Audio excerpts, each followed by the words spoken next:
ആത്മീയമായ വളർച്ച എന്ന വിഷയമാണ് നാം ചിന്തിക്കുന്നത്. आत्मिक उन्नति के बारे में आजकल हम सोच रहे हैं. അതിലെ കുറെ ഭാഗങ്ങൾ പകൽ നാം ചിന്തിക്കുകയുണ്ടായി. उसके बारे में कुछ भागों के बारे में सुबह हमने बात की. അതിനെ നമ്മൾ ആവർത്തിക്കുന്നില്ല. वो हम फिर से नहीं कहेंगे. ഇനി നമ്മൾ ഈ രണ്ടാമത്തെ ഭാഗത്തേക്ക് പ്രവേശിക്കുകയാണ്. अब हम दूसरे भाग में जाएंगे. എനിക്ക് ഈ കഴിഞ്ഞ 3 ദിവസം നിങ്ങളുടെ നടുവിൽ വരാനും ശുശ്രൂഷിപ്പാനും ദൈവം ഒരു അവസരം നൽകി. पिछले 3 दिन यहाँ आपके बीच में आकर सेवा करने के लिए प्रभु ने मुझे मौका दिया. അതിന് മുൻകൈ എടുത്ത നിങ്ങളോട് ഏവരോടും കർത്താവിന്റെ നാമത്തിൽ ഹൃദയപൂർവ്വം നന്ദി പറയുകയാണ്. उसके लिए जो काम किए हुए आप सबको मैं अपने हृदय के गहराई से धन्यवाद देता हूँ. ബഹുമാന്യ ദേവദാസൻ പാസ്റ്റർ തോമസ് മാത്യു അവറുകൾ, അതുപോലെ ബ്രദർ റോയ്സൺ, പ്രിൻസൺ, അങ്ങനെ പ്രൈസൻ, ആമേൻ, നിങ്ങളെല്ലാവരും ഈ വിഷയത്തിൽ വളരെ ഇനിഷ്യേറ്റീവ് എടുത്തു. എന്നെ വളരെ ആദരവോടെ സ്വീകരിക്കുകയും സൽക്കരിക്കുകയും ഒക്കെ ചെയ്തു. നിങ്ങളോടെല്ലാവരോടും ഹൃദയംഗമായ നന്ദി മനസ്സിൽ നിന്ന്, ഉള്ളത്തിൽ നിന്ന് ഞാൻ പങ്കുവയ്ക്കുകയാണ്. आदरणीय pastor Mathew Thomas, brother Royson, brother Prinson और आप सब ने बहुत ही अच्छे से मुझे स्वागत किया, सत्कार किया. उस हर काम के लिए मैं तहे दिल से आपको धन्यवाद देना चाहता हूँ. ആത്മീയ വളർച്ച എന്നതിൻ്റെ രണ്ടാമത്തെ ഭാഗം നാം വിശദീകരിക്കാൻ പോവുകയാണ്. और आत्मिक उन्नति के बारे में एक और बात मैं कहना चाहता हूँ. ഇതിന്റെ ഒരു PDF കോപ്പി നിങ്ങൾക്ക് മലയാളത്തിലോ ഇംഗ്ലീഷിലോ ഹിന്ദിയിലോ ഒക്കെ കിട്ടാനുള്ള ക്രമീകരണങ്ങൾ ചെയ്തിട്ടുണ്ട്. റോയ്സനെ സമീപിച്ചാൽ നിങ്ങൾക്ക് അത് ലഭിക്കുന്നതായിരിക്കും. इसका PDF कॉपी आप तक पहुँचाने का मैंने आपको प्रबंध किया है. आप अगर रॉयसन से बात करेंगे तो वो आपको देंगे. അതിവിടെ ഷൂട്ട് ചെയ്യുന്നുണ്ട്. എഡിറ്റ് ചെയ്തതിന് ശേഷം അവർ അപ്ലോഡ് ചെയ്യും. ആ സമയത്ത് നിങ്ങൾക്കിത് കേൾക്കുവാനും സാധിക്കുന്നതാണ്. उसका रिकॉर्डिंग भी हो रहा है. एडिटिंग होने के बाद आप इसको सुन सकते हैं. ആത്മീയമായ വളർച്ച, आत्मिक उन्नति. നമ്മുടെ വളർച്ചയ്ക്ക് എന്തെല്ലാം ആവശ്യമുണ്ടോ അതെല്ലാം ദൈവം തന്നിട്ടുണ്ട്. हमारे उन्नति के लिए जो बात की जरूरत है वो सब प्रभु ने दिया है. ആമേൻ. ദൈവം നൽകിയ 5 വിധ ശുശ്രൂഷകന്മാരെ കുറിച്ച് നാം FS ലേഖനത്തിലും കൊരിന്ത്യ ലേഖനത്തിലും വായിക്കുന്നു. परमेश्वर ने दिए हुए 5 तरह के सेवकों के बारे में कुरिन्थियों की पत्री और एफिसियों की पत्री में हम पढ़ सकते हैं. FS ലേഖനത്തിലെ വാക്യം നമുക്ക് ഒന്ന് നിർത്തി വായിക്കാം. एफिसियों में जो वचन है उसको हम रोक के जरा पढ़ेंगे. 4:11. उसके 4 के 11, एफिसियों 4 के 11 को पढ़ेंगे. ചിലരെ അപ്പോസ്തലന്മാരായും ചിലരെ പ്രവാചകന്മാരായും ചിലരെ സുവിശേഷകന്മാരായും ചിലരെ ഇടയന്മാരായും, 4-ാം ഭാഗത്ത് വന്നപ്പോൾ ചിലരെ എന്നുള്ള വാക്ക് എടുത്തു കളഞ്ഞു. उसने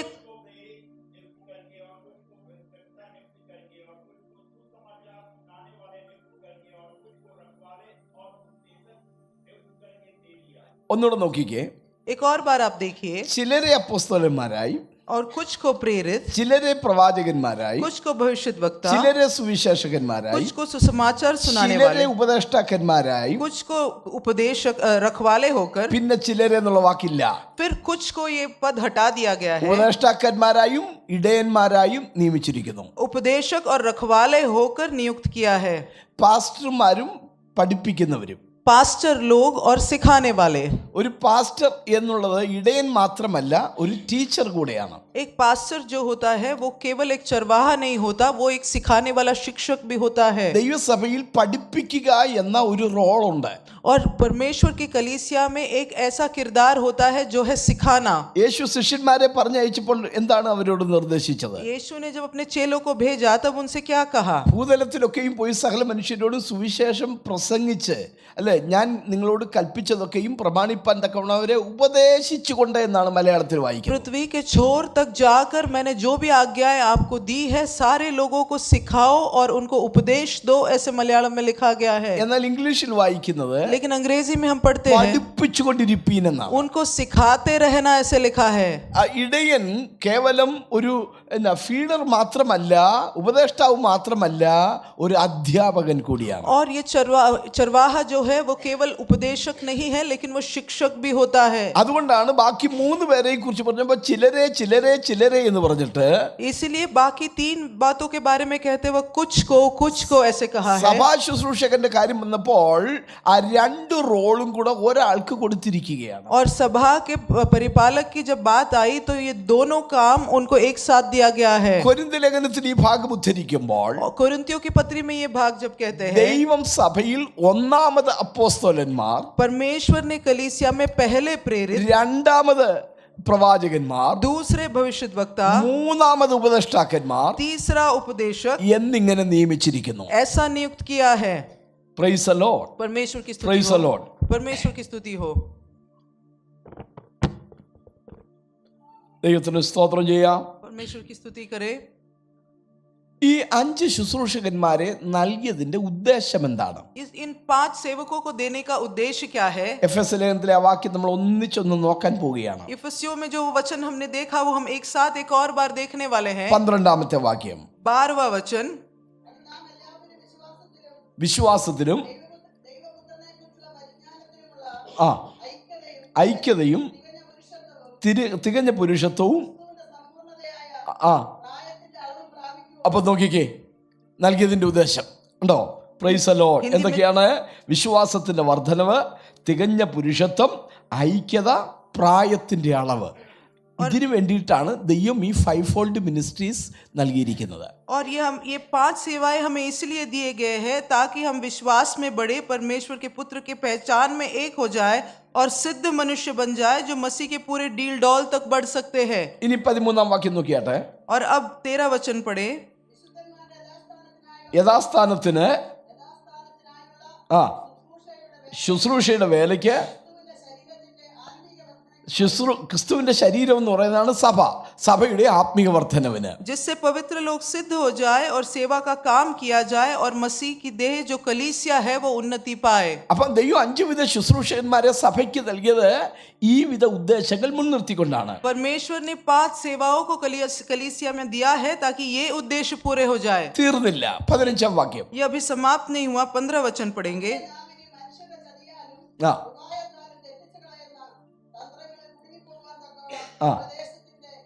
ഓരോരോ കാറ്റിനാൽ അലഞ്ഞുഴലുന്ന ശിശുക്കൾ ആയിരിക്കാതെ തലയോളം സകലത്തിലും വളരുക. हिंदी में 14 वचन है, ताकि हम आगे को बालक ना रहे जो मनुष्यों की ठग विद्या और चतुराई से, उनके भ्रम की युक्तियों के और उपदेश के हरेक झोंके से उछाले और इधर उधर घुमाए जाते हो। അവിടെ കൊണ്ടും അവസാനിച്ചില്ല. वहां भी समाप्त नहीं होता। 16ാമത്തെ വാക്യം. 15 वचन, ആ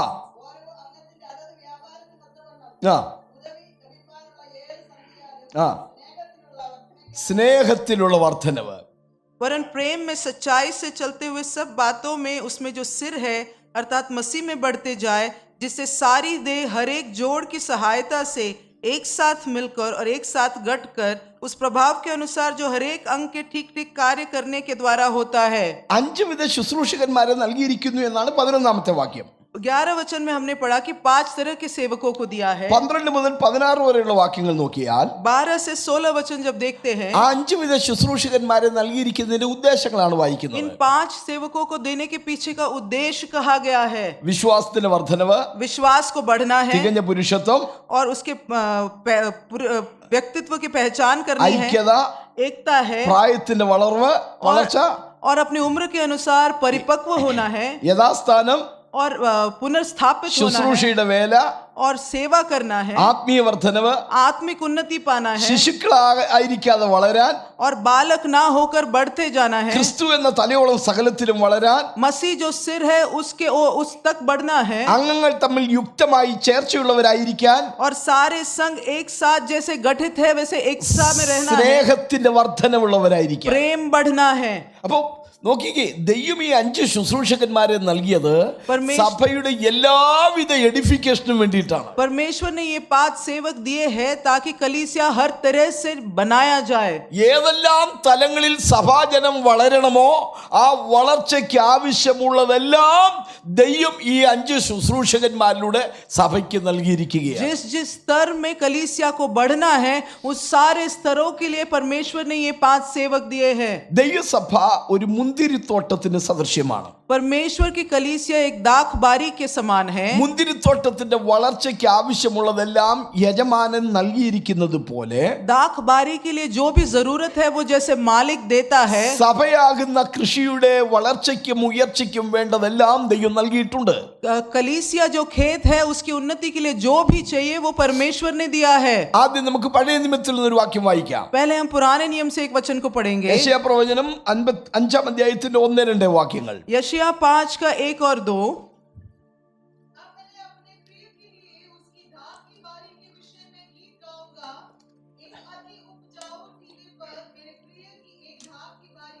ആ ആ ഓക്കെ. അപ്പൊ നല്ലൊരു സ്ഥലത്താണ് ഈ മുന്തിരി തോട്ടം നട്ടുപിടിപ്പിച്ചിരിക്കുന്നത്. एक बहुत ही अच्छे उपजाऊ जगह पे उन्होंने अपनी दाख की बारी बनाई. തുറന്ന് വായിച്ചാട്ടെ. आगे पढ़िए.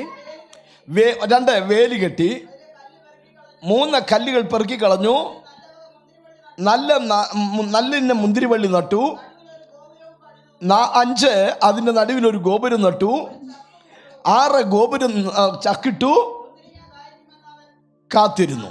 കണ്ടോ? उसने उसकी मिट्टी खोदी और उसके पत्थर बीने, उसमें उत्तम जाति की एक दाखलता लगाई. അപ്പൊ വലിയ ലക്ഷ്യത്തോടു കൂടെയാണ് യജമാനൻ ആ മുന്തിരിത്തോട്ടം നട്ടുണ്ടാക്കി വളർത്തിയെടുത്തത്. बहुत ही अच्छे लक्ष्य के साथ उसने ये बारी को बनाया. പക്ഷെ കാത്തിരുന്നിട്ടും കാട്ടുമുന്തിരിങ്ങ കായ്ച്ചപ്പോ യജമാനുള്ളിൽ ഒത്തിരി വേദന തോന്നി. लेकिन आशा के साथ बाट जोते रहे, लेकिन जंगली द्राक्ष उस पे आए, इसलिए उनके दिल में दर्द हुआ. കർത്താവ് ചോദിക്കുകയാണ്, और परमेश्वर पूछता है, ഇനി ഞാൻ എന്താണ് ചെയ്യാനുള്ളത് अब मुझे क्या करना बाकी है? എന്ന് പറഞ്ഞാൽ ചെയ്യേണ്ടതെല്ലാം ഞാൻ ചെയ്തിട്ടുണ്ടല്ലോ. जो कुछ करना है क्या मैंने नहीं किया है? പുതിയ നിയമത്തിലേക്ക് വരാം. नए नियम में आएंगे. മത്തായി സുവിശേഷം 21 അധ്യായത്തിന്റെ 33 വാക്യം പിന്നെ 31 വാക്യം. मत्ती 21 के 33 और उसके बाद 31 को पढ़ेंगे.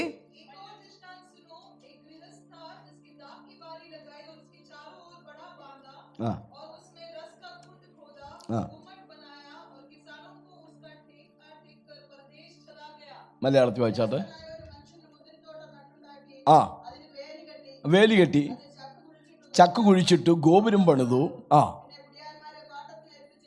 ആ ഇനി 31 വാക്യം. ഓക്കെ, ഇന്ന് എൻ്റെ മുന്തിരിത്തോട്ടത്തിൽ പോയി വേല ചെയ്യുക എന്ന് പറയുകയാണ്. वो कहते, एक पिता कहता है कि आज मेरे दाग के बारी में जाकर काम करना. അപ്പൊ ആ മുന്തിരിത്തോട്ടത്തിൽ എന്തൊക്കെ വേണമായിരുന്നോ അതെല്ലാം യെശയ്യാപ്രവചനം 5 അധ്യായത്തിൽ നമ്മൾ വായിച്ചതുപോലെ അതെല്ലാം ഇവിടെ ദൈവം ചെയ്തിട്ടുണ്ട് എന്നാണ് നമ്മൾ വായിക്കുന്നത്. जैसे हमने यशायाह में अभी पढ़ा था, उस बारी में जो भी जरूरत थी वो सब परमेश्वर ने करके रखा था. നമ്മൾ ഒരു വാഴവിത്ത് നട്ട് കിളിപ്പിച്ചു കൊടുക്കുന്നു. हम केले का एक पौधा लगाते हैं. ആ വാഴയ്ക്ക് നമ്മൾ വളവും വെള്ളവും ഒക്കെ അങ്ങോട്ട് കൊടുക്കുമ്പോൾ हम उसको खाद और पानी जब देते हैं, ഇങ്ങോട്ടൊരു ഒരു ഫലം നമ്മൾ പ്രതീക്ഷിക്കുന്നില്ലേ? बदले में हम एक फल को चाहते हैं. ക്രിസ്തുവിന് നമ്മെക്കുറിച്ചുള്ള പ്രതീക്ഷ വ്യക്തമാക്കുന്ന 2 പദങ്ങളാണ് മത്തായി സുവിശേഷത്തിലുള്ളത്. और मत्ती में हमने 2 वचन देखा कि मसीह हमसे क्या फल चाहता है. 5:13-14 വാക്യങ്ങൾ. मत्ती 5 के 13-14 में हम वो देखते നിങ്ങൾ हैं. ഭൂമിയുടെ ഉപ്പാകുന്നു, आप संसार के नमक हो, നിങ്ങൾ ലോകത്തിന്റെ വെളിച്ചമാകുന്നു. आप संसार की ज्योति हो. അപ്പോൾ ഉപ്പ് രുചി വരുത്തുന്നത് പോലെ, जैसे नमक स्वाद लाता है, വെളിച്ചം ഇരുളിനെ അകറ്റുന്നത് പോലെ, जैसे ज्योति अंधकार को हटाता ലോകത്തിൽ है, ജ്യോതിസുകളെ പോലെ പ്രകാശിക്കാനാണ് ദൈവം നമ്മെ വിളിച്ചിരിക്കുന്നത്. संसार में ज्योति के समान चमकने के लिए परमेश्वर ने हमें बुलाया है. Praise the Lord. परमेश्वर की Praise स्तुति the हो. Lord. परमेश्वर की ആത്മാവിൽ स्तुति हो. ഒരു വളർച്ച നമുക്കുണ്ടാകണം. आत्मा में एक उन्नति हमारा होना चाहिए. വാഴ നട്ട് വളർത്തിയെടുക്കുന്നു. हम केले के पौधे को लगाते हैं, പക്ഷേ बड़ा करते हैं, ചില സമയത്ത് ഈ വാഴയ്ക്ക് ഒരു ഒത വേണം. और कभी कभी उसको एक सपोर्ट देना पड़ता है. കുലയെ താങ്ങി നിർത്താൻ ഒരു ഒത വേണം. जो केला उस पे लगा है, उसके बोझ को झेलने के लिए एक सपोर्ट देना पड़ता है. പക്ഷെ ദൈവത്തിന്റെ യഥാർത്ഥമായ പ്രതീക്ഷ लेकिन परमेश्वर असली में ये चाहता है, വേറൊരാളുടെ ഒതയോ ഒത്താശയോ ഇല്ലെങ്കിലും നീ നിൽക്കണം. और किसी के मदद बिना भी हम खड़े हो पाए. Praise the Lord. परमेश्वर की Praise the स्तुति हो. Lord. ചില വിശ്വാസികൾക്ക് ആഴ്ചതോറും പാസ്റ്റർമാർ വീട്ടിൽ ചെന്നുകൊണ്ടിരിക്കണം. कुछ विश्वासी ऐसे हैं कि हर हफ्ते पासवान को उनके घर जाना पड़ता है, ഹലോ, എപ്പോഴും അവരെ വിളിച്ചുകൊണ്ടിരിക്കണം. और हमेशा उनको फोन करना पड़ता ഇങ്ങനെ है. ഒത കൊടുത്തോണ്ടിരിക്കണം. ऐसे मदद उनको देते रहना पड़ता है. ഇല്ല എങ്കിൽ अगर नहीं किया അവർ വാടി തളർന്നു പോകും. वो थक जाते हैं. ആമേൻ. ശിശുക്കളെ പോലെ ആടി ഉലയുന്നവരാകാതെ, और बालकों के समान हिलने डुलने वाले होते हैं. വേറൊരാളുടെ ഒതയോ ഒത്താശയോ ഇല്ലെങ്കിൽ കർത്താവിന് വേണ്ടി നേരെ നിവരെ നിൽക്കത്തക്ക രീതിയിൽ നമ്മൾ ഒരു വളർച്ച ഉണ്ടാകണമെന്ന് ദൈവം किसी ആഗ്രഹിക്കുന്നു. की मदद हो ना हो, परमेश्वर के लिए सीधे खड़े रह पाए, इस प्रकार की बढ़ती हमारे जीवन में होना चाहिए. ഇനി അല്പം ഗൗരവമുള്ള ഒരു കാര്യം ഞാൻ പറയാൻ പോവുകയാണ്. अब एक महत्वपूर्ण बात आपसे कहने जा रहा അത് हूँ. വിത്തിന്റെ വളർച്ചയെ കുറിച്ചാണ്. ये बीज की उन्नति या बढ़ती के बारे में है. വിത്ത് എന്ന് പറയുന്നത് വചനമാണ്. ये बीज जो है वो वचन है. Praise the Lord. परमेश्वर की Praise the स्तुति हो. Lord. ഒരു മനുഷ്യൻ വിതയ്ക്കാൻ വേണ്ടി പുറപ്പെട്ടു. एक मनुष्य बीज बोने के लिए जाता है ആ വിത്ത് 4 സ്ഥലങ്ങളിൽ വീണു. और वो बीज जो है 4 तरह के जगहों में गिरा. കുറച്ച് പാറ സ്ഥലത്ത് വീണു, അത് വേരില്ലാത്തത് കൊണ്ട് ഉണങ്ങിപ്പോയി. कुछ पथरीले जगहों में गिरा, उसका जड़ नहीं था इसलिए वो सूख गया. ചിലത് വഴിയരികെ വീണു, അത് ചവിട്ടിപ്പോയി. कुछ मार्ग के किनारे में गिरा, लोगों ने उसको रौंद दिया. വേറെ ചിലത് മുള്ളിനിടയിൽ വീണു, അതിനെ മുള്ളുകൾ ഞെരുക്കി കളഞ്ഞു. कुछ कटीली जगहों में गिरा, इसलिए कांटों ने उनको दबा दिया. നിഷ്ഫലമായ 3 കൂട്ടരെയും തൽക്കാലം നമ്മൾ ഒഴിവാക്കുകയാണ്. ये तीनों झुंड निष्फल है, उसके बारे में अभी हम नहीं सोचेंगे. നല്ല നിലത്ത് വീണ വിത്തിലേക്ക് നമ്മൾ വരികയാണ്. अच्छी जगह पर गिरने वाले उस बीज के बारे में ഈ देखिए. വിത്തിന്റെ 2 വിധ വളർച്ചയുടെ അനുപാതങ്ങളാണ് വേദപുസ്തകത്തിൽ വായിക്കാൻ ये കഴിയുന്നത്. बीज कैसे बढ़ा, इसके 2 तरह के अनुवाद हम वचन में देखते हैं. മത്തായി 13:23 ആദ്യം വായിച്ചാട്ടെ. मत्ती 13 का 23 पहले पढ़ेंगे ആ വാക്യോട് ഡിസ്പ്ലേ ചെയ്തിട്ടിരിക്കണം. और ये वचन यहाँ लगा के रखना. ആ ആ ആ 100, 60, 30 അവരോഹണ ക്രമത്തിലാണ് മത്തായി സുവിശേഷത്തിൽ അത് വായിക്കുന്നത്. हम मत्ती के सुसमाचार में देखते हैं कि वो 30, 100 और 60 और 30 गुना फल लाता है. एक अवरोही क्रम में वो देखते हैं. ഞാൻ പറഞ്ഞു വിത്ത് എന്ന പദം ദൈവത്തിന്റെ വചനത്തെയാണ് കാണിക്കുന്നത്. मैंने कहा कि ये बीज जो है परमेश्वर के वचन को दिखाता है. ദി പെന്തക്കോസ്ത് മിഷൻ എന്ന ഒരു സഭയുണ്ട്, TPM എന്ന് പറയുന്ന സഭ. TPM करके एक कलीसिया है. അവർക്കൊരു മാസികയുണ്ട്, പെന്തക്കോസ്ത് എന്ന പേരിൽ ഒരു മാസികയുണ്ട്. उनका एक मासिक है जिसका नाम पेंतकोस्त है. അതിനകത്ത് അവരുടെ മോട്ടോ എഴുതി വെച്ചിട്ടുണ്ട്, ലക്ഷ്യം എഴുതി വെച്ചിട്ടുണ്ട്. वहां उसके ऊपर उनका लक्ष्य लिखा गया है. The word is the seed and the world is the field എന്നാണ് എഴുതി वहां വെച്ചിരിക്കുന്നത്. लिखा गया है कि वचन बीज है और संसार खेत है. വചനമാണ് വിതയ്ക്കുന്നത്, അത് വിതയ്ക്കുന്നത് ഈ ലോകത്തിലാണ്. वचन को हम बोते हैं और उसको बोते हैं इस संसार में. ആ വളർച്ചയുടെ അനുപാതം ശ്രദ്ധിക്കണം. और उस बढ़ती के अनुवाद को आप देख लीजिए. ഇനി ഞാൻ പറയുന്നത് ഒരു വ്യാഖ്യാനം മാത്രമാണ്. अब मैं जो बोलने जा रहा हूँ केवल मेरा व्याख्यान है. ആദ്യം 100 കിട്ടി. पहले 100 गुना मिला 1-ാം നൂറ്റാണ്ടിൽ വചനമാകുന്ന വിത്ത് വിതച്ചു. और पहली शताब्दी में वचन का बीज बोया. 100 മേനി കിട്ടി.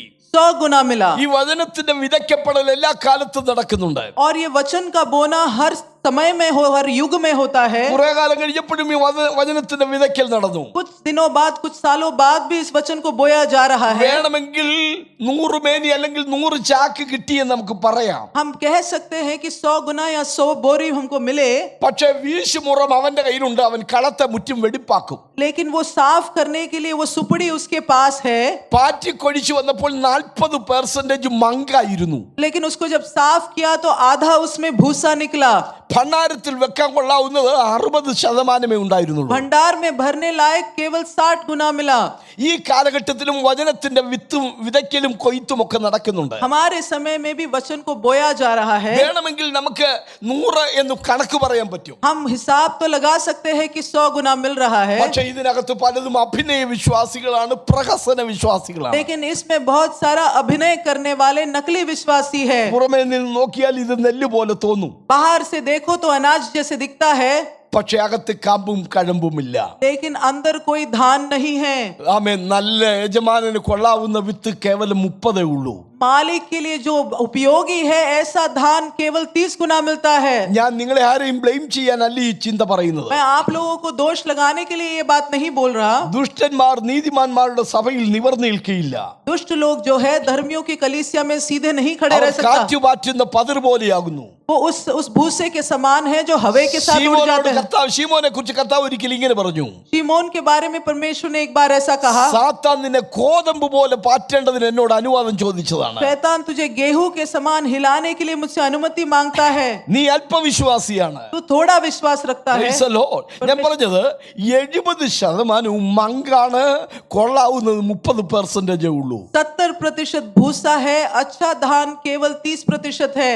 സഭയിലുള്ളവരെല്ലാവരും നല്ല വിശ്വാസികളാകണമെന്നില്ല. कलीसिया में जो भी है वो अच्छे विश्वासी हो ये जरूरी नहीं है. പകല് ഞാൻ പറഞ്ഞതുപോലെ ഒന്നുകിൽ അവൻ സ്വാഭാവിക മനുഷ്യൻ, പ്രാകൃത മനുഷ്യനായിരിക്കാം. सुबह मैंने जैसे कहा या तो वो प्राकृतिक मनुष्य होता है, 2 അല്ലെങ്കിൽ അവൻ ജഡികനായിരിക്കാം, കാർഡിനൽ മാൻ ആയിരിക്കാം. या तो वो शारीरिक मनुष्य होता है.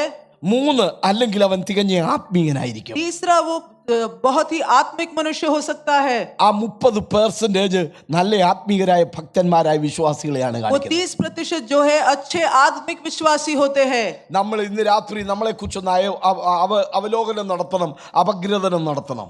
आज शाम को हमको अपने आप को परख के देखना है. പാറി പറന്നു പോകുന്ന ആമേൻ ഒരു അഭിനയ വിശ്വാസിയാണോ ഞാൻ, അതോ അകത്ത് കാപ്പും കഴമ്പുമുള്ള യജമാനന് കൊള്ളാവുന്ന നൽമണിയാണോ ഞാൻ? हवे के साथ उड़ जाने वाले भूसे के समान अभिनय करने वाला विश्वासी क्या मैं हूँ, या अपने मालिक के लिए उपयोगी होने वाला अच्छा अनाज हूँ? മത്തായി സുവിശേഷത്തിൽ मत्ती सुसमाचार में വളർച്ച അവരോഹണ ക്രമത്തിൽ 100, 60, 30 എന്ന് താഴോട്ടാണ് വന്നത്. इस उन्नति को अवरोही क्रम में या ऊपर से नीचे की ओर बताते हैं. എന്നാൽ മർക്കോസിന്റെ സുവിശേഷത്തിലേക്ക് വരുമ്പോൾ लेकिन मरकुस के सुसमाचार में जब आते നേരെ हैं തിരിച്ചാണ് കൊടുത്തിരിക്കുന്നത്. उल्टा लिखा गया है. അത് തിരിച്ചു പറഞ്ഞതിന്റെ അർത്ഥം उल्टा क्यों कहा है? ദൈവത്തിന് മറ്റൊരു ദൂത് അതിലൂടെ നമ്മെ പഠിപ്പിക്കാനുണ്ട്. परमेश्वर उसमें से एक दूसरा संदेश हमें देना चाहता है. മർക്കോസിന്റെ സുവിശേഷം 4-ാം അധ്യായത്തിന്റെ 20-ാമത്തെ വാക്യം मरकुस 4:20 को पढ़ें.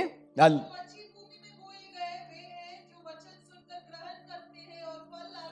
ആ മലയാളത്തിലൂടെ വായിച്ച അടുത്തത് 30, 60, 100. वो 30 और 60 और 100 गुना फल लाते हैं. മത്തായിയിൽ എന്താണ് നമ്മൾ വായിച്ചത്? मत्ती में हमने क्या पढ़ा? 100, 100, 60, 60 30. फिर 30. ആമേൻ. ആത്മീയത കുറഞ്ഞു കുറഞ്ഞു വരികയാണ്. आत्मिकता कम होते जा रहा है. വിശ്വാസം കുറഞ്ഞു കുറഞ്ഞു വരികയാണ്. विश्वास कम होते जा रहा है. പ്രത്യാശ കുറഞ്ഞു കുറഞ്ഞു വരികയാണ്. आशा कम होते जा रहा है. ദൈവസ്നേഹം കുറഞ്ഞു കുറഞ്ഞു വരികയാണ്. परमेश्वर का प्रेम कम होता जा रहा है വചനത്തിന്റെ ഉറപ്പ് കുറഞ്ഞു കുറഞ്ഞു വരികയാണ്. और अपनी दृढ़ता कम होती जा रही है. വിശ്വാസിയായ പ്രറ്റൻഡ് ചെയ്യുകയാണ്. विश्वासी होने का ढोंग कर रहे हैं. എന്നാൽ ഇവിടെ ആമേൻ നേരെ തിരിച്ചാണ് കണക്ക് പറയുന്നത്. लेकिन यहाँ उल्टा हिसाब है. 30-ൽ നിന്ന് 60-ലേക്ക് ഉയരുന്നു. 30 से 60 में जाता है. 60-ൽ 100-ലേക്ക് ഉയരുകയാണ്. 60 में 60 से 100 पर जाता है. അതിന്റെ അർത്ഥം അവിടെ തന്നെ കൊടുത്തിട്ടുണ്ട്. उसका अर्थ वहीं पर लिखा है. മർക്കോസ് 4-ന്റെ 28-ാമത്തെ വാക്യം നോക്കിയാട്ടെ. मरकुस 4:28 में देखते हैं.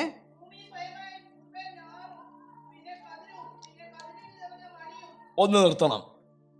മുമ്പേ ഞാറ് 30, पहले अंकुर वो 30 गुना, പിന്നെ കതിര് 60, फिर बाल वो 60 गुना, 3 കതിരിൽ നിറഞ്ഞ മണി 100. बालों में तैयार दाना ये 100 गुना. നമ്മുടെ നാട്ടിലൊക്കെ ഈ ബൈബിൾ സെമിനാരി എന്നുള്ള വാക്ക് നിങ്ങൾ കേട്ടിട്ടുണ്ടോ?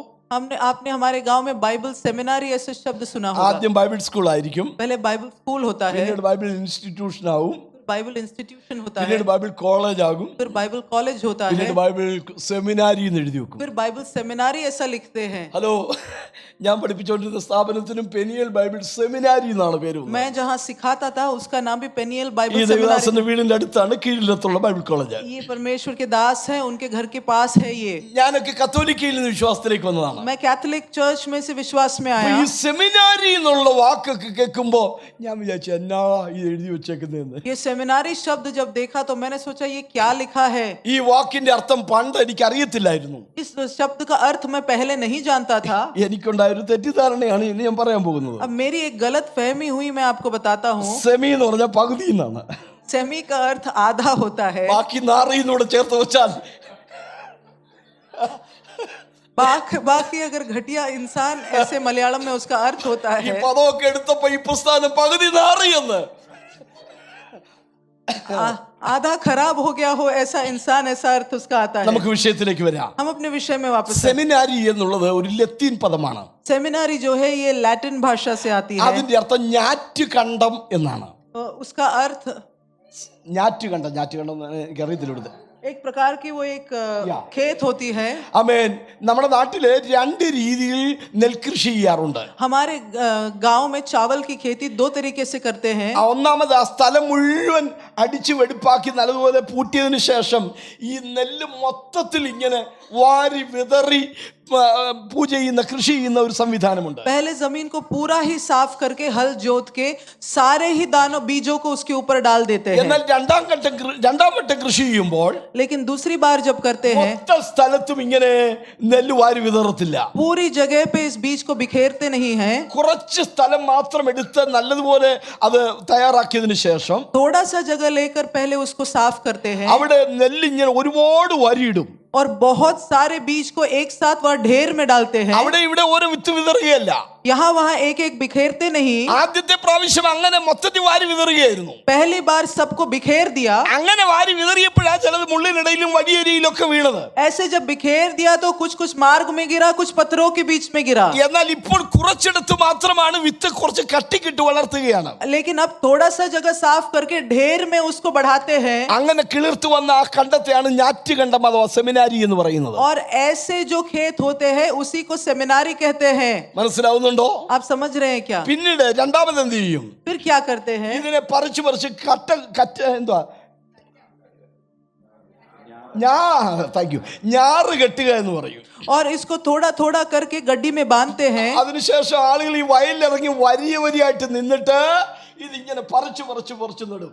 और लोग एक लाइन में खेत में खड़े रहकर उसको एक एक करके वहां बोते हैं. അങ്ങനെ പറിച്ച് നടുമ്പോൾ 30 നിന്ന് 60 അത് വളരുകയാണ്. और ऐसे एक एक पौधे को जब वो लगाते हैं तो वो 30 से 60 तक जाता है. ഒരു സെമിനാരിയിൽ സഹോദരന്മാരെ പരിശീലിപ്പിക്കുകയാണ്. एक सेमिनारी में भाइयों को सिखाया जा रहा है. അതിനുശേഷം അവരെ പറിച്ച് അവിടെ ഇവിടായി നടുകയാണ്. और उसके बाद पौधों को एक एक करके दूसरी जगह में लगाया जाता है. ഭാരതത്തിന്റെ പല മേഖലകളിൽ പ്രാദേശിക സ്ഥലങ്ങളിൽ അവരെ പറിച്ച് നടുകയാണ്. भारत के अलग अलग जगह में उनको लगाया बोया जा रहा है. 60 വളരുകയാണ്. 30 से लेकर 60 में वो बढ़ता है. ആ 60 അവിടെ നിൽക്കുകയല്ല. वो 60 वहीं पे नहीं रुक അവിടെ जाता കാതിരിൽ നിറഞ്ഞ മണികളായി വളരുകയാണ്. और वहाँ दाने बढ़ते हैं. അവര് മുഖാന്തരം അവിടെ ഇവിടായി ആത്മാക്കൾ ആദായപ്പെടുകയാണ്. और उनके द्वारा वहाँ बहुत सारी आत्माओं को जीतते हैं. മനസ്സിലാവുന്നവർ മാത്രം ദൈവത്തിന് സ്തോത്രം आप ചെയ്യട്ടെ. समझते हैं तो प्रभु का धन्यवाद करें. ആമേൻ. ആദ്യം 100, 60, 30 താഴോട്ട് പോകുകയായിരുന്നു. पहले 100, 60, 30 से नीचे की ओर आ रहा എന്നാൽ था. മർക്കോസ് പറയുന്നത് 30 നിന്ന് 60, 60 നിന്ന് 100 വളരുകയാണ്. मरकुस कहता है कि 30 से 60 तक और 60 से 100 तक बढ़ता है. നമ്മളിൽ ഒരു ആത്മീക വളർച്ച ഉണ്ടായേ മതിയാകുകയുള്ളൂ. हमारे अंदर एक आत्मिक उन्नति लाना ही पड़ेगा. വചനമാണ് ഒരു മനുഷ്യനെ ആമേൻ രൂപാന്തരപ്പെടുത്തുന്നതും വളർത്തിയെടുക്കുന്നതും. वचन ही है जो मनुष्य को रूपांतरित करता है और उन्नति दिलाता है.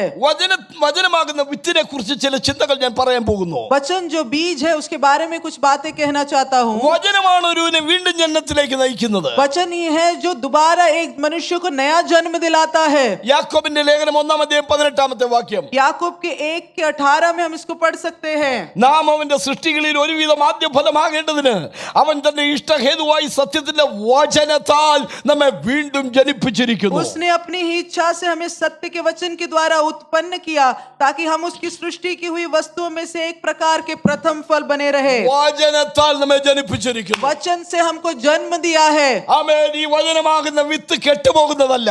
और ये वचन जो है ये नाश नहीं होता, ऐसा बीज है. 1 പത്രോസ് 1:23 पहला पत्रोस 1:23 में हम देखते हैं കെടുന്ന ബീജത്താലല്ല ये नाश होने वाले बीज से नहीं, കെടാത്തതും जो नाश अविनाशी है നിലനിൽക്കുന്നതുമായ और जो हमेशा ठहरने वाला है. വചനത്താൽ തന്നെ നിങ്ങൾ വീണ്ടും ജനിച്ചിരിക്കുന്നു. ऐसे वचन के द्वारा नया जन्म पाया है.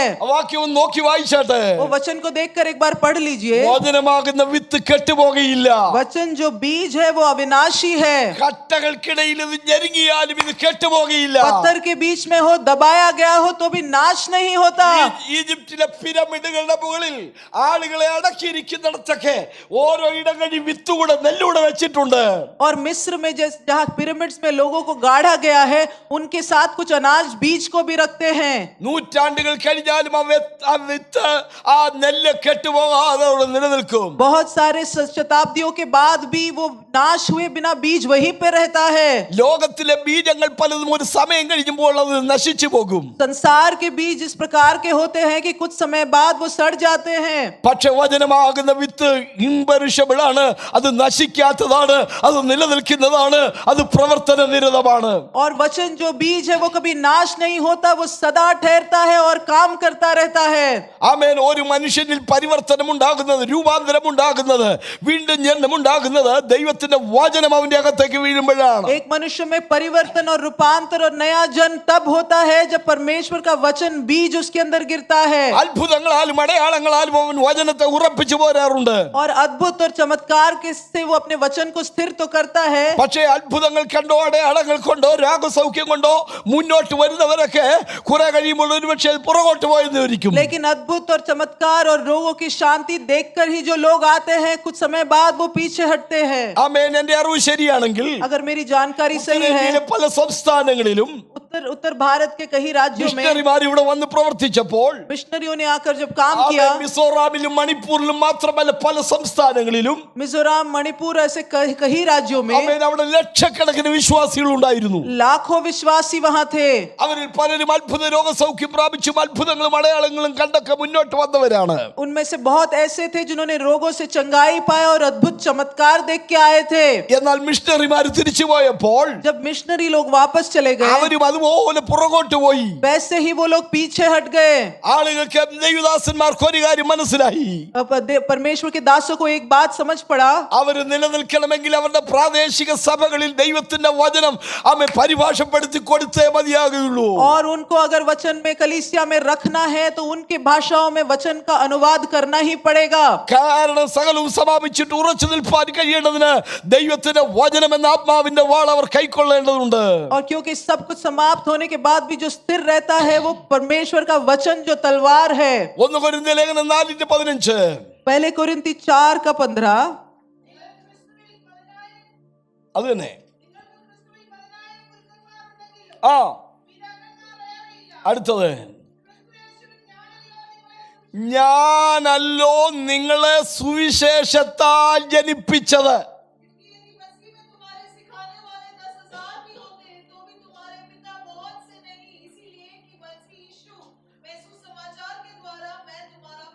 ആ ഭാഗം മാത്രം വരച്ചിടണം. भाग को आप रेखांकित कर दीजिए। സുവിശേഷത്താൽ ജനിപ്പിച്ചു. सुसमाचार के द्वारा जन्म दिया है। സുവിശേഷത്താൽ ജനിപ്പിച്ചു. सुसमाचार के द्वारा जन्म दिया है। വേദപുസ്തകത്തിലെ 2 സംഭവങ്ങൾ ഞാൻ നിങ്ങളുടെ ശ്രദ്ധയിലേക്ക് കൊണ്ടുവരാൻ പോവുകയാണ്. वचन से 2 घटनाएं आपके सामने लाता हूं। സുവിശേഷത്താൽ ജനിപ്പിച്ചു. वचन से सुसमाचार से जन्म दिया। ഒന്ന് പത്രോസ് മർക്കോസിനെ ജനിപ്പിച്ച കാര്യമാണ്. एक वो है जहां पतरस ने मरकस को जन्म दिया। 1 പത്രോസ് 5:13. पहला पतरस 5:13। എനിക്ക് മകനായ മർക്കോസ് നിങ്ങൾക്ക് വന്ദനം ചൊല്ലുന്നു. मेरा बच्चा मरकस तुमको वंदन करता है। സുവിശേഷം എഴുതിയ മർക്കോസിന്റെ അപ്പൻ പത്രോസ് അല്ല. ये जो सुसमाचार लिखने वाला मरकस का पिता पतरस नहीं था। പത്രോസിന്റെ മകനല്ല മർക്കോസ്. पतरस का बेटा भी नहीं है मरकुस। പിന്നെ എന്റെ മകൻ എന്ന് പറഞ്ഞത് എങ്ങനെയാണ്? फिर मेरा बेटा ऐसे क्यों कहता है? Price the Lord. परमेश्वर की ഈ स्तुति हो। മർക്കോസിന്റെ വീട്ടിൽ വെച്ച് സഭയുടെ 3 മീറ്റിംഗുകൾ നടന്നിട്ടുണ്ട്. इस मरकुस के घर में रख के कलीसिया के 3 मीटिंग हुए थे। ഒന്ന്, യേശുവും ശിഷ്യന്മാരും പന്തിഭോജനത്തിനായി ഒത്തുകൂടിയത്, പെസഹ ഭോജനത്തിനായി ഒത്തുകൂടിയത് യോഹന്നാൻ എന്ന് മറുപേരുള്ള മർക്കോസിന്റെ വീട്ടിലാണ്. और पहले तो यीशु मसीह अपने चेलों के साथ भोजन करने के लिए जो गया था इस मरकुस के घर पे था। 2, दूसरा, ആമേൻ, അവിടെ എത്തിയപ്പോൾ അവർ പാർത്ത മാളിക മുറിയിൽ കയറിപ്പോയി എന്നാണ് വായിക്കുന്നത്. और वहां जाने के बाद वो अटारी में चढ़ गए ऐसे लिखता है। പരിശുദ്ധാത്മാവ് ഇറങ്ങി വന്നത് മർക്കോസിന്റെ മാളിക മുറിയിലാണെന്നാണ് പൊതുവെ അനുമാനിക്കുന്നത്. और इसी मरकस की अटारी में पवित्र आत्मा उतर आया था ऐसे अनुमान लगाते हैं। മൂന്നാമത്തെ സംഭവം, तीसरी घटना, പത്രോസിനെ തടവിൽ സൂക്ഷിച്ചു വരുമ്പോൾ സഭ അവന് വേണ്ടി ശ്രദ്ധയോടെ പ്രാർത്ഥിച്ചു പോന്നു എന്ന് വായിക്കുന്നത് പത്രോസ് വിടുവിക്കപ്പെട്ട ശേഷം യോഹന്നാൻ എന്ന് മറുപേരുള്ള മർക്കോസിന്റെ വീട്ടിൽ ചെന്നു എന്നാണ് വായിക്കുന്നത്. और पतरस जब बंदी गृह में था कलीसिया उसके लिए लगातार प्रार्थना कर रही थी। बंदी गृह से छूट कर वो इस मरकस के घर में ही जाता है जिसका नाम यूहन्ना भी है।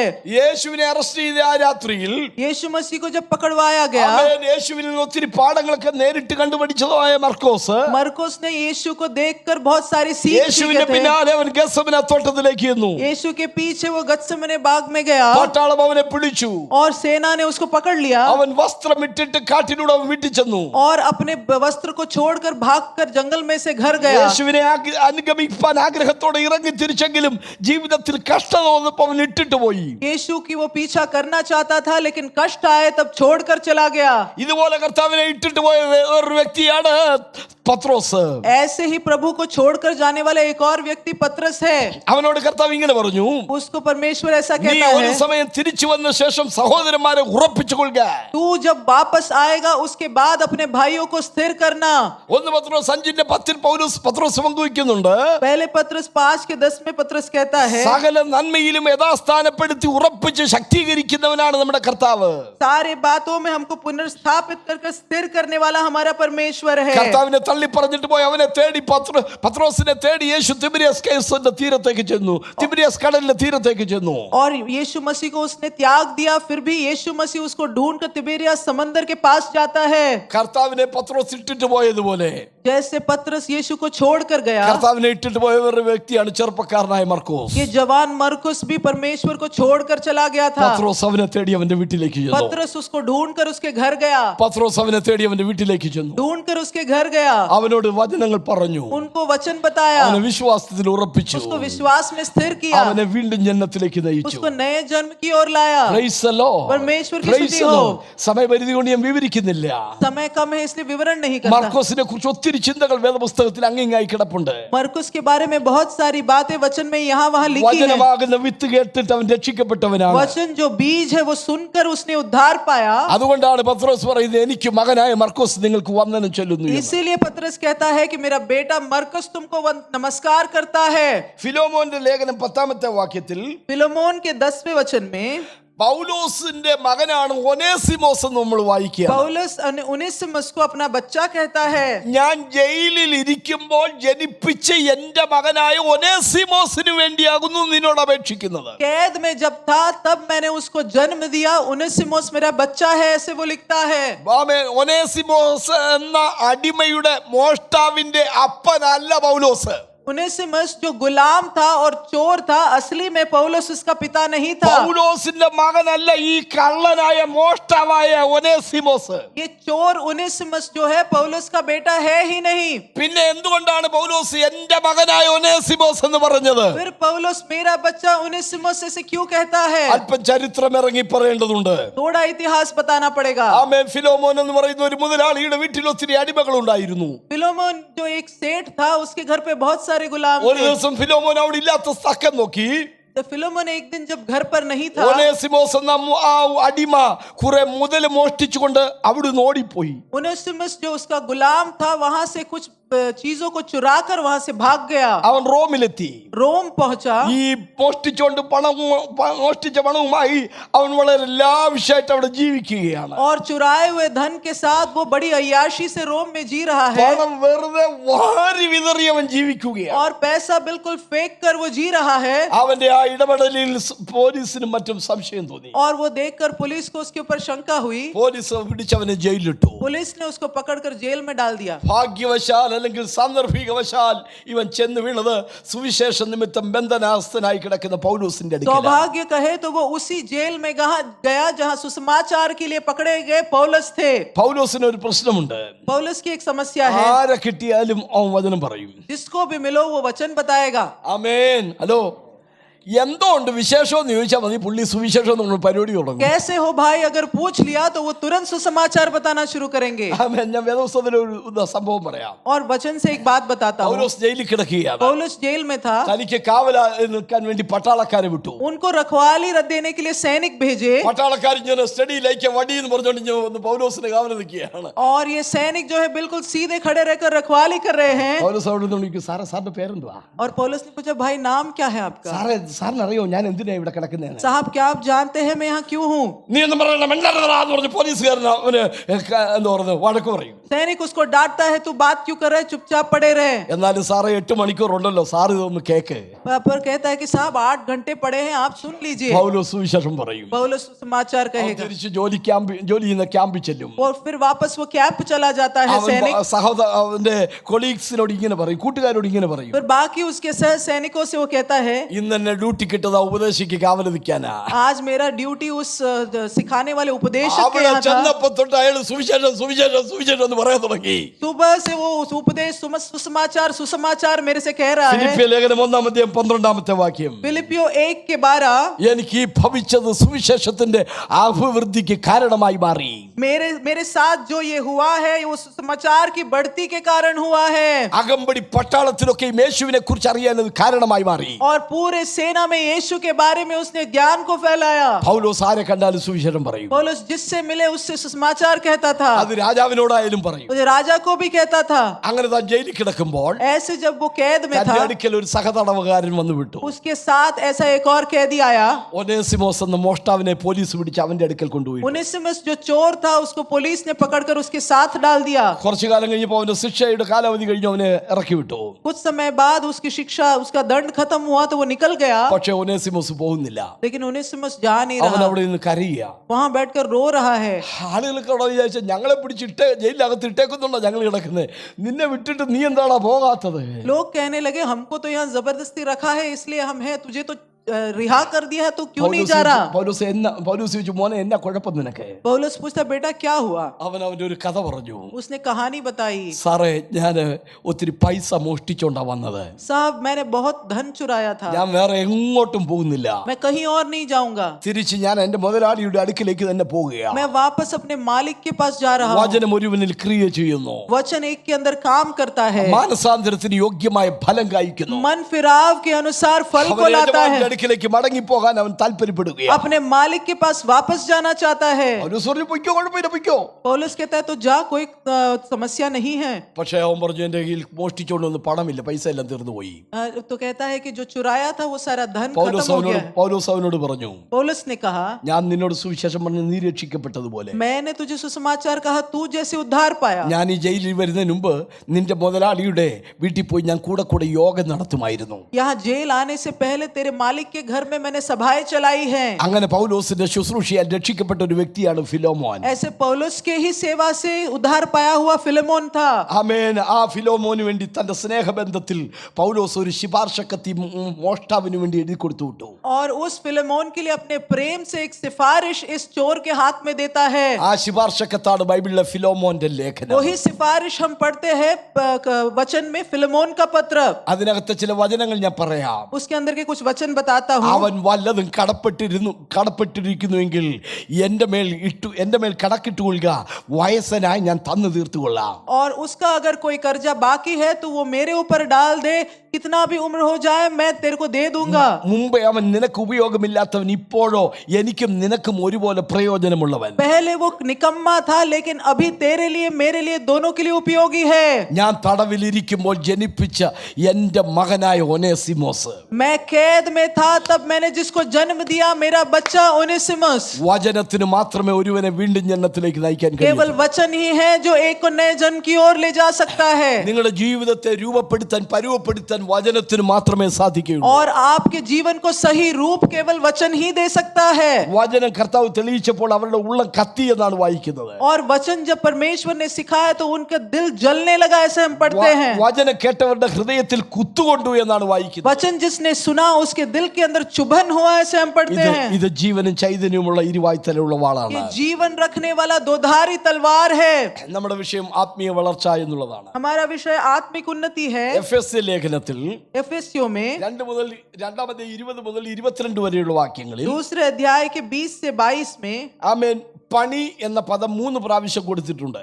काम ऐसे या निर्माण ये 3 बार कहा गया है। 5:20 വാക്യം. 5 का 20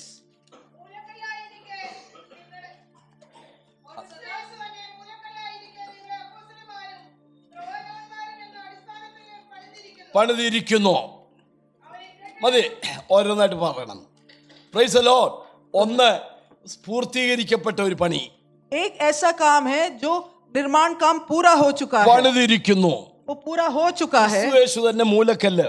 यीशु मसीह कोने के सिरे का എന്താണ് पत्थर है। മൂലക്കല്ലിന്റെ പ്രത്യേകത? कोने के सिरे का पत्थर क्या രണ്ട് होता है? ഭാഗങ്ങളെ തമ്മിൽ കൂട്ടിമുട്ടിപ്പിക്കുന്ന സ്ഥലമാണ് മൂല. दो भागों को एक साथ मिलाता है कोना। ക്രൂശിൽ യേശു 2 വശത്തേക്കും കൈ നീട്ടുകയുണ്ടായി. क्रूस पर यीशु ने दोनों ओर अपने हाथ को फैलाया അവൻ ഇരുപക്ഷത്തെയും ഒന്നാക്കി വേർപാടിന്റെ നടിച്ചുവർ ഇടിച്ചു കളഞ്ഞു. और दोनों भागों को एक साथ लाकर सारे अलगदाई को उसने तोड़ दिया. യഹൂദനെയും യവനനെയും ക്രിസ്തുവിൽ ഒരു പുതിയ മനുഷ്യനായി സൃഷ്ടിച്ചു. यहूदी और यूनानी दोनों को मसीह में नई सृष्टि बनाया. Price the Lord. परमेश्वर की स्तुति हो. ക്രിസ്തു യേശു ഇട്ടിരിക്കുന്ന അടിസ്ഥാനം എന്നല്ല വാക്യം.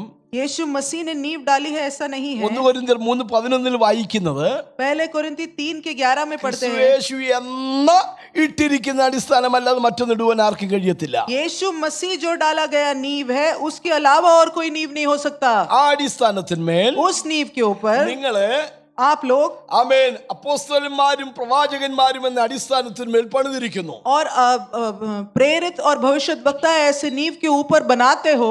സമയത്തിന്റെ പരിധി എന്നെ വല്ലാതെ അലട്ടുന്നുണ്ട്. समय बहुत कम है അതുകൊണ്ട് ഈ ഭാഗം ഭംഗിയായി പൂർണ്ണമായി വിവരിക്കാൻ എനിക്ക് പറ്റുന്നില്ല. इसलिए ये भाग बहुत अच्छे से मैं नहीं बता पा रहा. അതുകൊണ്ട് ഞാൻ അല്പം പരിമിതപ്പെടുത്തി സംക്ഷിപ്തമായി മാത്രമേ പറയുന്നുള്ളൂ. इसलिए संक्षिप्त में आपसे कह रहा हूँ. ഒന്ന് പൂർത്തീകരിക്കപ്പെട്ട ഒരു പണിയാണ്. एक वो काम है जो पूरा हो ആ चुका है പണിയുടെ അടിസ്ഥാനക്കല്ല് മൂലക്കല്ല് കർത്താവായ യേശു ക്രിസ്തുവാണ്. और उस निर्माण काम का नींव और कोने के सिरे का पत्थर यीशु है. ആ കല്ലിന് മേൽ പണിയപ്പെട്ടിരിക്കുന്ന മേൽക്കല്ലുകൾ അപ്പോസ്തലന്മാരും പ്രവാചകന്മാരും. और उस नींव के ऊपर जो पत्थर है वो प्रेरित और भविष्यद्वक्ता है. എന്ന് പറഞ്ഞാൽ അപ്പോസ്തലിക ഉപദേശത്തിന് മേലാണ് ദൈവസഭയുടെ പണി നടക്കുന്നത്. मतलब प्रेरितों के जो उपदेश है उसके ऊपर कलीसिया का काम होता है. ഹല്ലേലൂയ. हालेलुया. കർത്താവ് പത്രോസിനോട് പറഞ്ഞു നീ പാറയാകുന്നു. നീ പത്രോസാകുന്നു ഈ പാറമേൽ ഞാൻ എൻ്റെ സഭയെ പണിയും. यीशु मसीह ने पतरस से कहा तू पतरस है इस चट्टान के ऊपर मैं अपनी कलीसिया को बनाऊंगा. ഈ പാറ എന്ന പദത്തിന് രണ്ടർത്ഥമാണ് അവിടെ ഉള്ളത്. ये जो चट्टान है उसका दो अर्थ है. ഒന്ന് യേശുക്രിസ്തുവിനെ കാണിക്കാൻ ആ പാറ എന്ന പദം ഉപയോഗിക്കുകയാണ്. एक यीशु मसीह है जिसको चट्टान कहा जाता है. അവരെ അനുഗമിച്ച പാറയിൽ നിന്നല്ലോ അവർ കുടിച്ചത്. ആ പാറ ക്രിസ്തുവായിരുന്നു. उनके साथ चलने वाले चट्टान से उन्होंने पिया वो चट्टान यीशु ഈ मसीह പാറ था. എന്ന പദത്തിന്റെ രണ്ടാമത്തെ അർത്ഥം और इस चट्टान का दूसरा अर्थ ഉറപ്പുള്ള ഏറ്റുപറച്ചിലാണ്. ഉറപ്പുള്ള ഏറ്റുപറച്ചിലാണ്. और जो दृढ़ ऐसा अनुवाद हो. എന്നെ കുറിച്ച് ജനങ്ങൾ എന്തു പറയുന്നു എന്നാണ് യേശുവിന്റെ ചോദ്യം. और मेरे बारे में लोग क्या कहते हैं ऐसे यीशु पूछता है. നാട്ടിൽ കേട്ട അഭിപ്രായങ്ങൾ അവർ ഓരോന്നായി അവിടെ അവതരിപ്പിക്കുന്നുണ്ട്. गांव में सुनी हुई कुछ राय वो बताते हैं. ചിലർ ഏലിയാവാണെന്ന്, कुछ कहते हैं एलिया है, ചിലർ യിരെമ്യാവാണെന്ന്, कुछ यिर्मयाह कहते हैं, ചിലർ ആ പ്രവാചകനാണെന്ന്. कुछ ये भविष्यद्वक्ता कहते ഒരു हैं. ഉറപ്പുമില്ലാത്ത അഭിപ്രായ പ്രകടനങ്ങൾ कोई നടത്തുകയാണ്. दृढ़ता नहीं है, अलग अलग राय है. എന്നാൽ യേശുവിന്റെ ചോദ്യം लेकिन यीशु पूछता है നിങ്ങളോ എന്നെ ആരെന്ന് പറയുന്നു? आप मुझे क्या समझते हैं. ജനം എന്തും പറയട്ടെ, लोग कुछ भी कहे, ജനം എന്തും പറയട്ടെ, लोग कुछ भी कहे, മറ്റുള്ളവരുടെ അഭിപ്രായങ്ങൾ നിങ്ങൾ അവതരിപ്പിക്കേണ്ടതില്ല. आप दूसरों के राय को यहाँ मत बताना. നിങ്ങളുടെ ഉൾക്കാഴ്ചകൾ നിങ്ങൾ പറയുകയാണ് വേണ്ടത്. आपके हृदय की दृष्टि को आप बताओ. പത്രോസ് ഇങ്ങനെ പറഞ്ഞു, पतरस कहता നീ है ജീവനുള്ള ദൈവത്തിന്റെ പുത്രനായ ക്രിസ്തുവാകുന്നു. तू जीवित परमेश्वर का पुत्र मसीह है. ആമേൻ. നാം രക്ഷിക്കപ്പെടുന്നത് എങ്ങനെയാണ്? हम भी कैसे उद्धार पाते हैं. യേശുവിനെ ക്രിസ്തു എന്ന് ഏറ്റുപറയുമ്പോൾ നാം രക്ഷിക്കപ്പെടും. यीशु को मसीह करके जब कबूल करते हैं तब हम उद्धार पाते हैं. ആ ഉറപ്പുള്ള ഏറ്റുപറച്ചിന്റെ മേലാണ് അന്നും ഇന്നും സഭ പണിയപ്പെടുന്നത്. और इस दृढ़ता के साथ जो कबूल करते हैं उसके ऊपर कलीसिया को बनाया जाता है. ക്രിസ്തുവിനെ പാറ എന്ന് വിളിച്ചിരിക്കുന്ന ആറോളം വേദഭാഗങ്ങൾ അവിടെ താഴെ ഞാൻ കൊടുത്തിട്ടുണ്ട്. और मसीह को चट्टान कहने वाले 6 जैसे वचन मैंने वहां लिखे हैं. തൽക്കാലം ഞാൻ 6 വാക്യങ്ങളും വിവരണങ്ങളും വിട്ടുകളയുകയാണ്. और उन 6 वचन का मैं विवरण अभी नहीं करता. പണിയെ കുറിച്ചുള്ള രണ്ടാമത്തെ പദം निर्माण के बारे में जो दूसरी बात है 22ാമത്തെ വാക്യമാണ്. 22 वचन है. എഫെസ്യ ലേഖനം 2:22.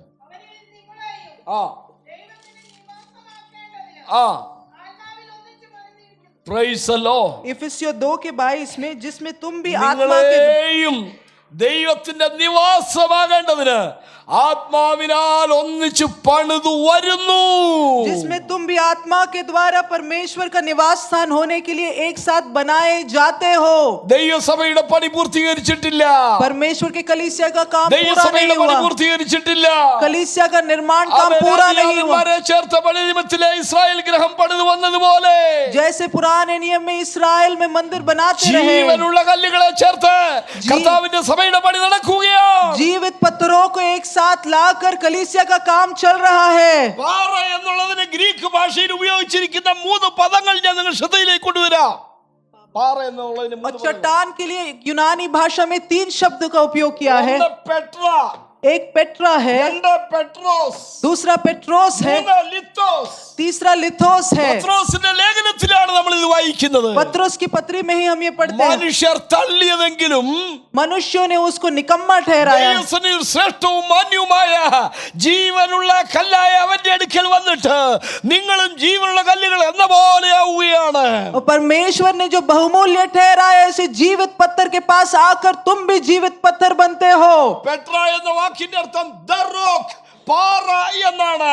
पेट्रा का मतलब है वो एक चट्टान, പെട്രോസ് എന്ന വാക്കിന്റെ അർത്ഥം പാറക്കഷ്ണം, a small piece of rock എന്നാണ്. पेट्रोस का अर्थ है कि चट्टानों के छोटे टुकड़े। പെട്രോസിന് ജീവനില്ല, पेट्रोस में जीवन नहीं, എന്നാൽ പെട്രയിൽ ജീവനുണ്ട്. लेकिन पेट्रा में जीवन है। മനസ്സിലാവുന്നുണ്ടോ? आप समझ रहे പെട്രയിൽ हैं? ജീവനുണ്ട്. पेट्रा में जीवन है। ജീവനുള്ള കല്ലായ അവന്റെ അടുക്കൽ വന്നിട്ട് जीवित पत्थर जो है उसके पास പെട്രോസിന് आकर, ജീവനില്ല.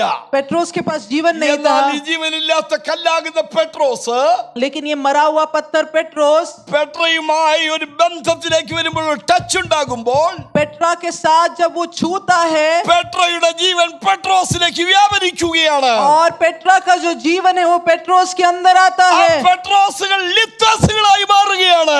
और ये पेट्रोस एक लिथोस बनकर बदलता है। ലിത്തോസ് എന്ന വാക്കിന്റെ അർത്ഥം ജീവനുള്ള കല്ല്.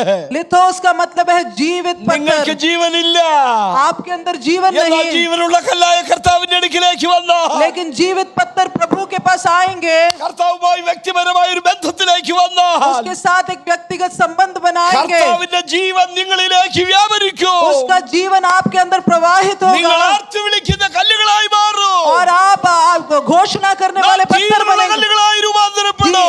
जीवित पत्थर होकर रूपांतरित होंगे, ആ പണി തുടരുകയാണ്. और वो काम चालू है।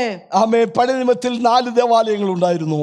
पुराने नियम में 4 मंदिर थे, ഒന്ന് സമാഗമന കൂടാരം, മരുഭൂമിയിലെ और ആരാധനാലയമാണ്. एक मिलाप वाला तंबू था, 2 വ്യവസ്ഥാപിതമായി പണിത ആദ്യത്തെ ആലയം ശലോമോന്റെ ആലയമാണ്. दूसरा शलोमोन का मंदिर था, അത് തകർക്കപ്പെട്ടതിന് ശേഷം സെരുബാബേൽ പണിത ഒരു ആലയമുണ്ട്. उसके टूटने के बाद जरुब्बाबेल ने बांधा हुआ मंदिर था, അതിനുശേഷം യേശുവിന്റെ കാലത്ത് നിലനിന്ന ഹെരോദ രാജാവിന്റെ ആലയമുണ്ട്.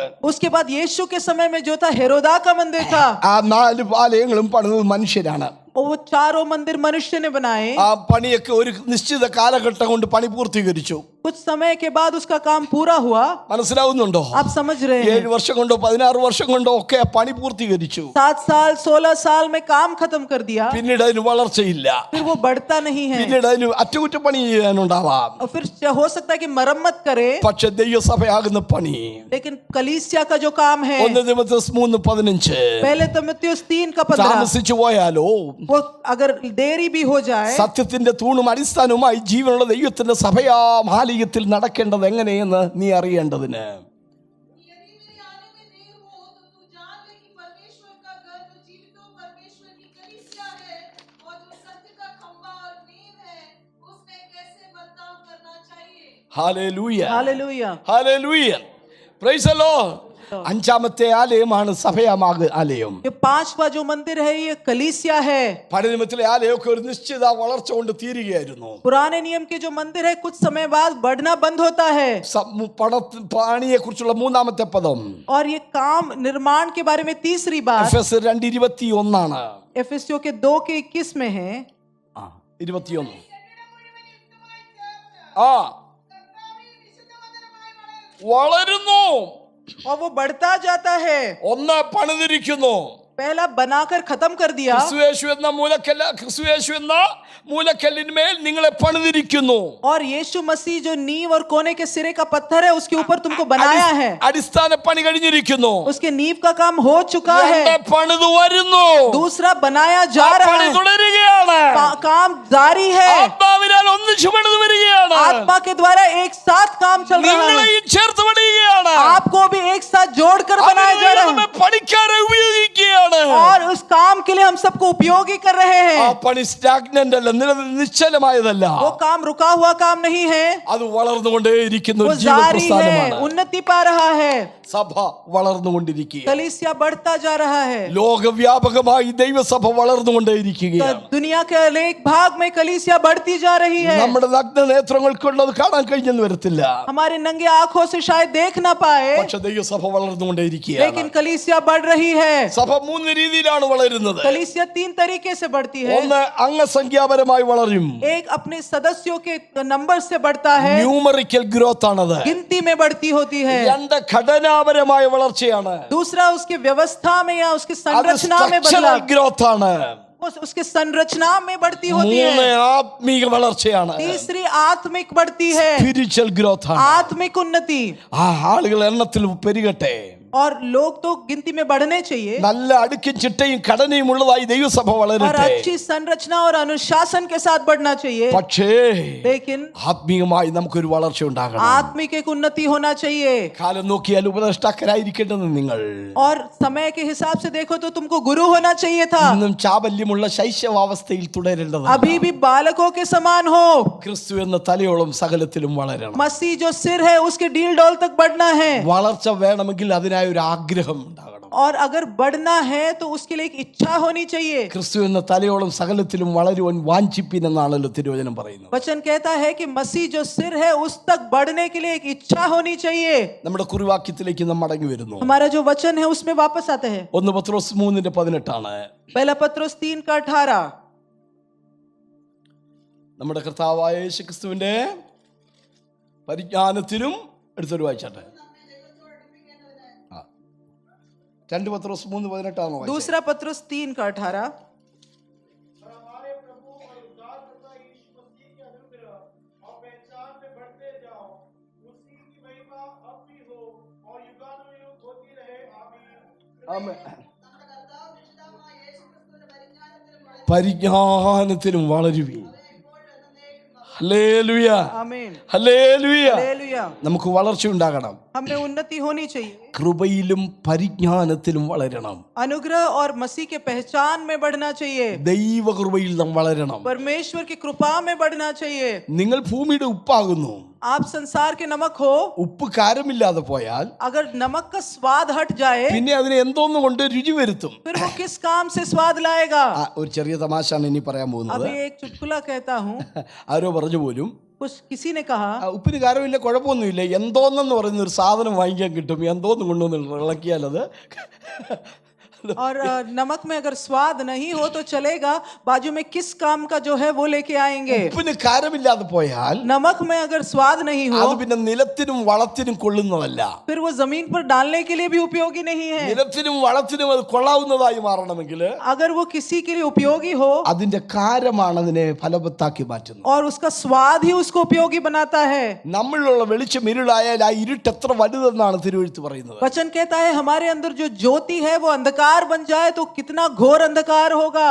ഭൂമിയുടെ ഉപ്പായി ലോകത്തിന്റെ വെളിച്ചമായി ദൈവം നമ്മെ ആക്കി വെച്ചിരിക്കുന്നു. संसार का नमक और ज्योति बनकर परमेश्वर ने हमें रखा है. ഓരോ ദിവസവും കഴിയുന്തോറും നമുക്കൊരു വളർച്ച ഉണ്ടാവട്ടെ. एक एक दिन के बाद हमारे अंदर उन्नति होनी चाहिए. നമ്മുടെ കുഞ്ഞുങ്ങളെ കുറിച്ച് നമ്മൾ വളരണമെന്ന് പ്രതീക്ഷിക്കുന്നില്ലേ? हम चाहते हैं कि हमारे बच्चे बड़े हो जाए. ദൈവത്തിന്റെ കുഞ്ഞുങ്ങളാകും നമുക്കും ഒരു ആത്മീയ വളർച്ച ഉണ്ടാകണമെന്ന് ദൈവം ആഗ്രഹിക്കുന്നു. परमेश्वर के बच्चे हम हैं, वो चाहता है कि हम में भी आत्मिक बढ़ती हो.